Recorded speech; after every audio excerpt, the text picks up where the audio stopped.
Good morning, friends. One of my Christmas presents this year, it was a brother ruffler foot. I had one of these for my Singer Simples and I loved it so much.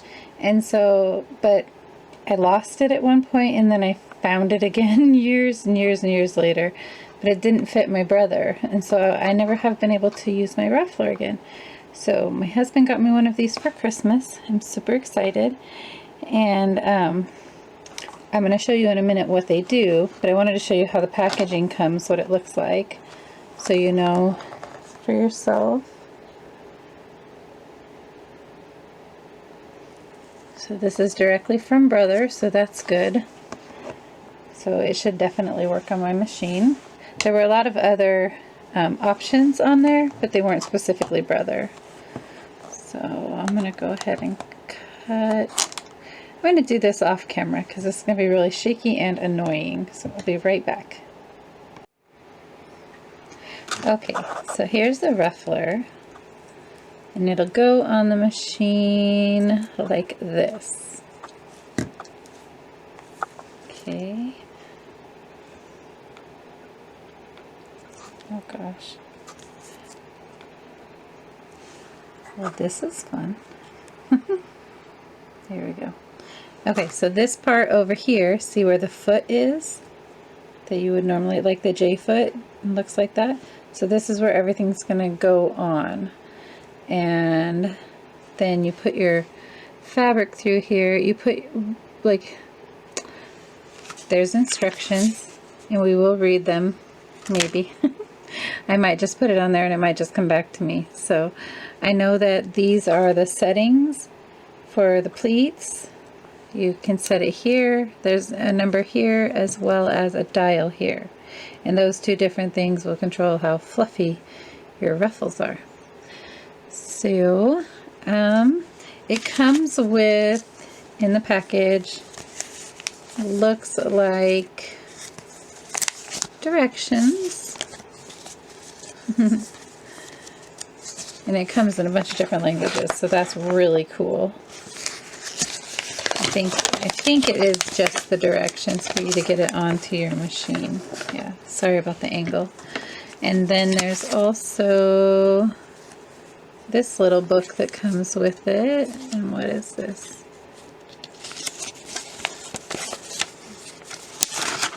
It looks like it's, oh, this whole thing is in Spanish, I think.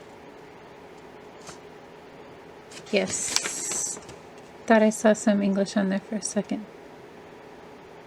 So I'm not really sure what this little booklet is specifically for, but if you speak Spanish, it'll be very helpful for you. I think it's just kind of showing you what it does, and then there's the background that was on the packaging. So I'll see you guys in a second. I'm gonna try to put it on off camera, and then I'll do a video showing you how to put it on. Okay, so I'll see you in a few minutes. Well, a few seconds for you.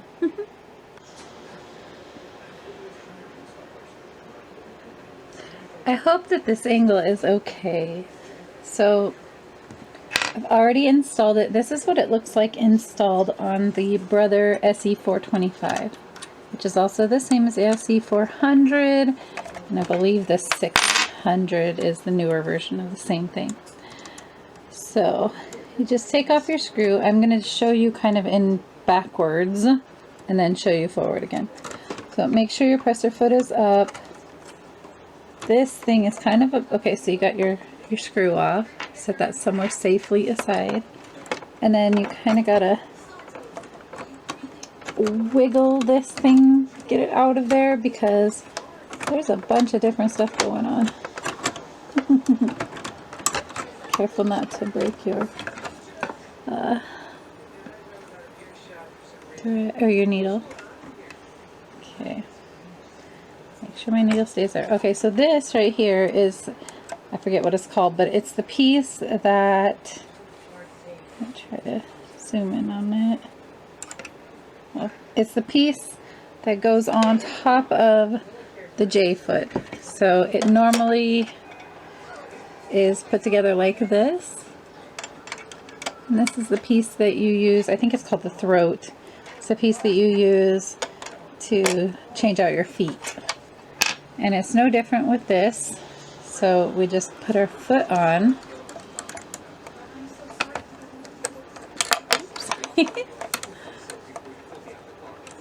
Okay. Okay. So then, like you saw before, it's kind of weird. So you gotta kind of wiggle it till you can get it in there good. Actually, I don't know if that's how I did it. I think I might have went ahead and, oh, one of the things that I struggle with, this has to go over your needle bar.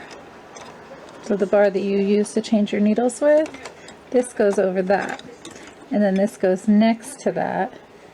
Okay, now I'll bring you back over here.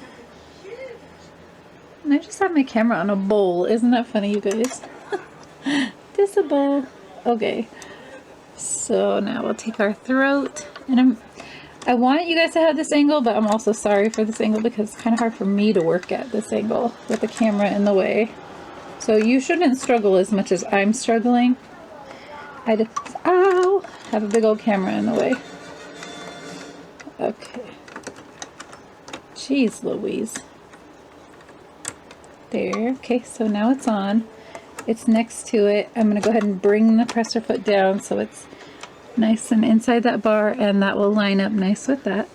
We bring our little screw back into play. And get it in there someday. I think I need to raise it just a tiny bit. There we go.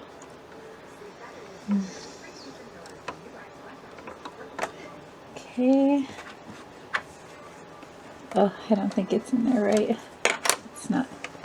Yeah, like I said, it's kind of difficult to do with something in the way, but you shouldn't struggle as much as me. So you might struggle the first couple times because it's weird, but it's also not as weird as the Singer one. I remember the Singer one being,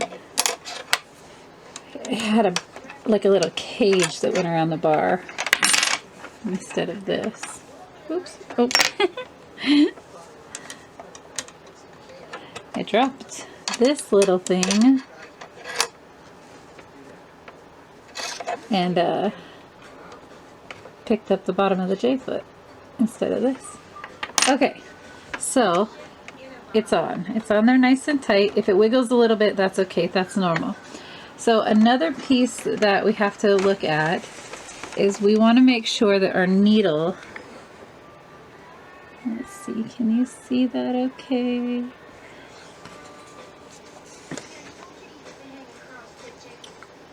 Well, it's not really going to be very obvious to you from this angle, but we're going to have to make sure that our hole and our needle aligns. We don't want it to get hurt. So it is a little bit too close over, so if that happens, in the back part of this piece right here, there's a screw. And this right here is a slider piece, so it slides over to the right or the left. And it is loose enough that I can just push it a little bit. But if you need to really adjust it, and especially when you're first putting it on your machine, you just adjust it right back there. There's a screw. Okay? So let's see. That got it over to a good spot for me. I didn't really have to move it except for just a little bit on there because it is just loose enough to do that. Okay, so I have my setting. There's two things, and the manual has a little chart, and there's plenty of charts online. Ooh. But to tell you what fullness and stitch length and stuff like that you can change to get different type of ruffles. So I'll show you really quick. This is on setting 1 with a regular straight stitch on the machine. That's 1 pleat every 1 stitch. And then this is one pleat every 6 stitches. So this is the perfect pleating for Barbie doll dress or curtains or whatever. I think it's a perfect pleat for that. And then this was the number 12 setting, and I used a smaller piece, so it doesn't really seem that different than the 6, but maybe. It really doesn't to me though. So what we're gonna do though, so that you guys can kind of see how it works and where to put the fabric, let's see. We are going to use a really long strip of gingham fabric. So I hope that this is helpful. Okay, so right here, I don't know if you could see it very well, but let's see. Sorry about all of this bouncing around. Okay, so right there in the very front are those two. I'm going to try to hold this in point. Right here, there's some little clawy looking doingy pieces of metal. And then this is the one, you know, this is the over piece. So you want your piece to go in right here, and then it'll go in and it'll sew it and gather it, sew it and gather it, sew it and gather it. There is a way to also gather and attach it to a separate piece of fabric at the same time, and I used to do it with my Singer, but I'm not really sure how to anymore. So when I do figure that out, I'll make another video. Okay, so here we're going to take it and we're going to put it in at an angle underneath those clawy things. And now just know that you're probably going to lose about 2 inches from the end of your project so that you can get it put in there. But you are not going to be able to go back and forth with it. Oh, I need to lift up my presser foot, sorry. You're not going to be able to go backwards with it very much. So once it's in, it's in. Okay? We're going to put it back down. I have mine on the setting of 6. I'm going to move it over to 1, and I'm going to try to control this wild pony. Okay, here we go. I have it set on number 2 for the stitch as well. I just found, oh, I'm not doing anything just yet. I have to change my thread. It's a very weird thing happened, but my thread is cut between the machine and the spool. I think there's a ghost playing a joke on me. I can show you just for a tiny bit because there's a little bit of string on here.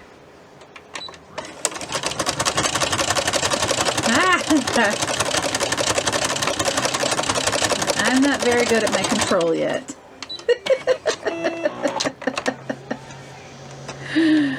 Okay, I'll try to get it out of there.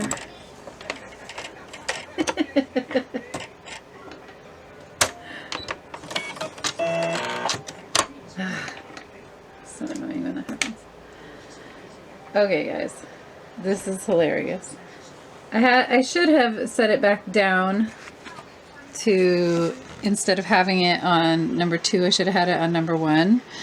But I had it on number 2 and number 1 on here, so every 1 stitch it was pleating. But it got out of my control, and so it just went up and down and up and down and up and down. I think it'll still make something really cool if I get crafty with it. But yeah, keep your speed down. In fact, I'm going to turn it down right now. So I'll be right back after I change my thread out. Or actually not change it, but fix it. Okay, now we're ready. We got it on setting for 1 ruffle every, or 1 pleat every stitch, every single stitch. So, but I turned it down, so hopefully I can keep it in control. I think you'll want to keep your hand on the other side. It's hard for me because I have all this stuff in the way, but that's what made mine get so weird. But you kind of want to help it guide it through. Help pull it out a little bit.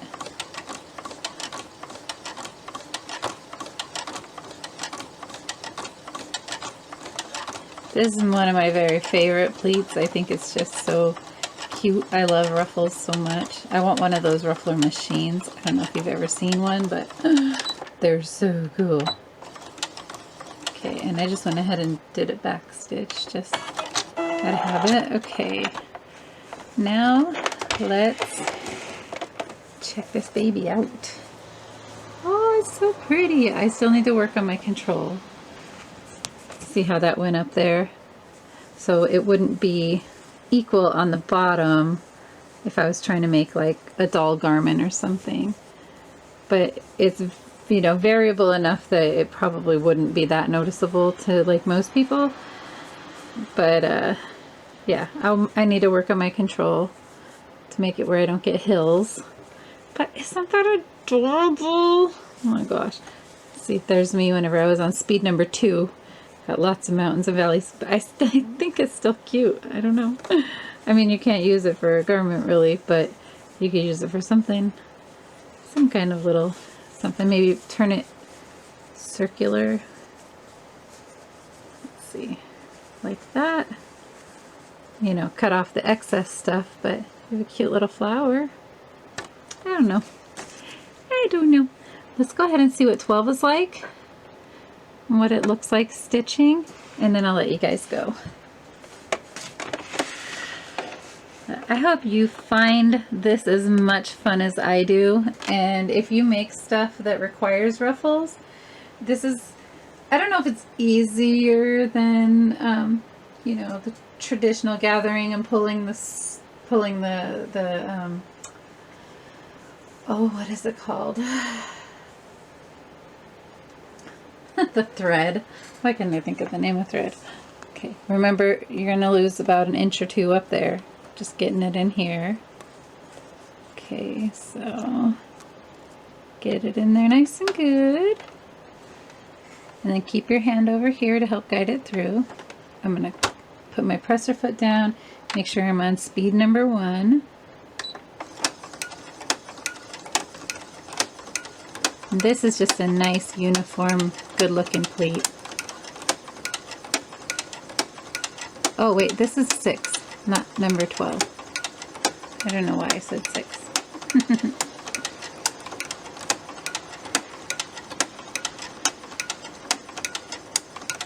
Number 12, as you can imagine, is just a little bit more open. That's it. No big deal. This one I probably can turn up just a little bit, maybe not all the way up to number 2, but let's see.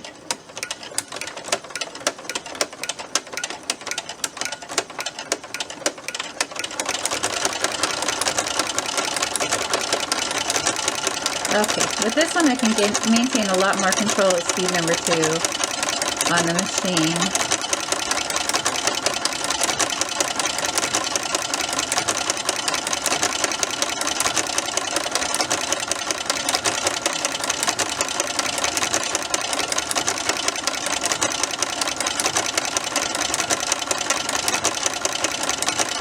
Adorable everything, here I come. Okay, I'm going to go ahead and switch it to 12 for this last little bit. Maybe I am. Ugh. Oh wait, can I get it to go up? Oh, I can. Okay, let's see how 12 looks on this last little bit.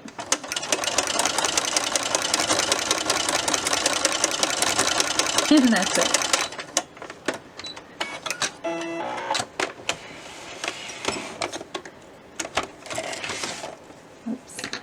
Happens, doesn't cut it at the bobbin. Okay, so that's really nice. So this is 6 all the way through.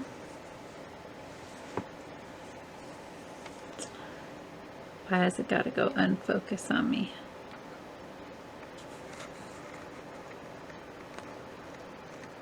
Thank you for your patience. Okay, so that is 6 all the way through. And then at the end, it does 12, which is like that. Oh, so frustrating. There we go. So it's a much bigger pleat, but not that much bigger. So this looks like it got a little bit Yeah, it's not a super tight gather either, so you can take this and sew it onto something else, or you can go through and sew it with a regular stitch. Take this off, put your J-foot back on, sew it with a regular stitch, and make it really sturdy. But this is the Ruffler foot, the Brother Ruffler foot. I'll put a link below. It will be an affiliate link, and that affiliate link will help me make money so that I can keep making videos. I hope that you guys have a wonderful day. I hope that you get yourself a Ruffler. If not through me, get one anyways from somewhere. You will have lots of fun with it if you like this kind of stuff. Talk to you soon. Bye-bye.